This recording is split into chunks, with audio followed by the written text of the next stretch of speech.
दिनै बर' थुनलाइ सानजों लोब्बा लाखिनानै दिनै संकस गुदि बर' थुनलाइ आफादा जारागुरि गोजौ फरायसालिनि लांगोनायाव बर' थुनलाइ आफादनि फिरफिला बिरहोयो। बाजुगाव नं 1 गामिनि थागिबि लहित नार्जारिनि फिसाजो थरायना पुनम नार्जारिया मेडिकेल एन्ट्रेन्स टेस्ट आनजादखौ उथ्रिसारनो हानाया ओनसोल नाङैनो गोग्गानाय लाबोदों।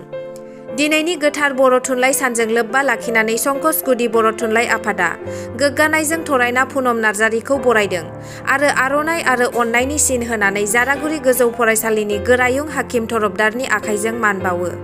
लोगोसे पुनम नार्जारिनि बाजुगाव ओनसोलाव बेबादि नाजानानै नेट आनजाद उथ्रिसारनायखौ गोग्गानाय फोरमायदों संकस गुदि बर' थुनलाइ आफादनि आफादगिरि मानिनां दिपदिल बसुमतारी बिथाङा। लोगोसे दिनै बर' थुनलाइ सानजों लोब्बा लाखिनानै बर' रावखौ गेवलांनायाव इयुनाव खामानि मावलांगोन होननानै फोरमायबावदों बिथाङा। आंनि नामा जाहैबाय पुनम नार्जारि, आंना बाबानि नामा लहित नार्जारि, मानि नामा रिमिला नार्जारि, आंनि भिलेजआ जाहैबाय 1 नं बाजुगाव। खालामनायाव आं जोबोर गोजोननाय मोन्दों। ओमफ्राय आं सानाखैमोन बिदि सहैनो हागोन। बे मोनसे आंनि सिमाङा जाफुंफैनाय बायदि जाबाय आरो आंनि इन्सपिरेसना जाबाय आंनि बाबायानो। आंनि बाबायानो आंखौ फरायनायनि बारै उत्साह होबाय थादों, बेनो। दायो नोङो मा लाइनावहाय बे नेटखौहाय पास खालामनो हादों? आङो मेडिकेल एन्ट्रेन्स टेस्ट होनानैहाय पास जादों आरोखि। फिउचारावलाय आङो जेनेरेल सार्जन जानो नागिरदों। बिनि थाखाय आङो जोंनि बेवहाय एसे मदद खालामनो नागिरदों गैयिफोरखौहाय, बिदिनो बोसोराव खेबसेसोआलाय माबा फ्रि ट्रिटमेन्टनि आरोखि। फैबाय थानाय नोंनि इयुन जेनेरेसननि यां जेनेरेसनफोरखौ नोङो मा मटिभेट खालामनो सानो होननानै? मटिभेट खालामना बेनोखि नोंसोरो बिमा बिफाखौ मालाबाबो गाहाय दासान, बिसोरखौ नोङो गोजौआवनो ला, बिसोरनि खोथाखौ मानि आरो उनावहाय नों साक्सेस जालांखागोन। 16 नभेम्बर आरो बे 16 नभेम्बरखौ लोब्बा लाखिनानै जोङो जोंनि बे ओनसोलनिफ्राय सासे मेडिकेल एन्ट्रेन्स टेस्टआव उथ्रिसारनो हानाय सासे जोंहा फिसाजो मोनदों। बे ओनसोलनि फिसाजोखौनो बुंदो। जोङो गोबाव समनिफ्राय जोङो बे ओनसोलाव बे फिल्डआवहाय जोंहा जोबोद खहा दङमोन, नाथाय दिनै बिथाङा बे आनजादखौ उथ्रिसारनानै बे ओनसोलाव मोनसे जारिमिन सोरजिदों। बेनि थाखाय बिथांनिसिम संकस गुदि बर' थुनलाइ आफादनि जानानै साबायखर बावबाय आरो आसा खालामदों बिथाङा थारैनो बे हाबाफारियाव एबा बे फरायनायाव उथ्रिसारनो हागोन आरो बे ओनसोलावहाय मोनसे दुबगांनाय लाबोगोन होननानै आङो मिजिंथिबाय।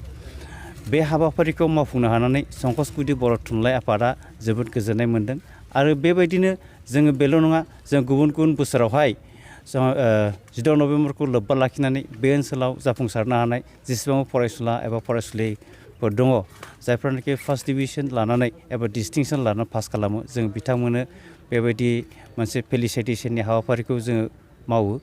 आरो देग्लाय माखासे टेकनिकेल उसुबिदानि थाखाय जोङो बे हाबाफारिखौ मावफुंनो हायाखै। बेनि थाखाय आङो साफ्रोमबो फरायसुला आरो फरायसुलि फंबाय बिथांमोननिसिम मोनसे एप'ल'जि आं खालामबाय। अननानै नोंथांमोना जोङो बे हाबाफारि मावफुंनो हायैयावहाय नोंथांमोना अननानै गोरोन्थि जासान। जों उनहालागै बे हाबाफारिखौ जों मावफुंगोन जाहाथे आरो बेजों लोगोसे बे ओनसोलावहाय मावबाय थाबोनाय जायफ्रानाखि फोरोंगिरि मावनानै आज्रोम लाबाय एबा रिटायार मोनबाय, जों बिथांमोननोबो बोसोरफ्रोमबो बेबायदि मान बावनाय हाबाफारिखौ मावोमोन। नाथाय देग्लाय माखासे आं आगोलाव बुंखानाय बायदिनो माखासे टेकनिकेल उसुबिदानि थाखायहाय जों बे हाबाफारिखौ मावनो हायाखै। फैगोन समावहाय जोङो साफ्रोमबो बे बोसोरावहाय रिटायार जाना थांनाय फोरोंगिरि बिथांमोननिसिमबो जोंनि फेलिसिटेसन एबा मान बावनाय हाबाफारिखौ जोङो दोनगोन आरो बेखौ जोङो सिगाङावहाय मोनसे हाबाफारि खुंनायजों लोगोसे बे हाबाफारिखौ जों मावफुंनो थाखाय जोङो बावैसो आगोल जाना थानाय मावफुं मेलाव जोङो बेखौ बिथांखि लाना दोनदों। आरो दिनैनि हाबाफारिखौ मावफुंनो मोननायखाय आङो बेखौनो बुंनो हास्थायदों जाहाथे बेयो माथ्र जोङो देग्लाय जोंनि पुनम नार्जारि बिथांनि साक्सेस जानायखौल' जों बे नङा, बेनिखायनो आं हास्थायदों जे बे ओनसोलाव थानाय जेसेबांबो बर' फरायसुला फरायसुलि नोंथांमोननिसिम खावलायनाय दोनबाय, नोंथांमोनाबो जाहाथे बेखौ सासे रल मडेल हिसाबै लानानै जोंबो सासे बेबायदि जानो होननानै जुदि नोंथांमोना फरायोब्ला थारैनो जोङो आरोबाव जों बेबायदि मेडिकेल एन्ट्रेन्स एबा गुबुन गुबुन इन्जिनियारिं एबा गुबुन गुबुन आयदायावहाय एन्ट्रेन्स होनानैहाय आनजाद होनानै नेसनेल लेभेलनि जेनोखि फरायनांगौ हाबाफारि दङ बे हाबाफारिखौ एबा फरायनानैहाय बे ओनसोलावहाय दुबगांनायखौ लाबोनो थाखाय आं खावलायनाय दोनबाय आङो बेखिनिखौनो बुंनानै फोजोबबाय गोजोन्थों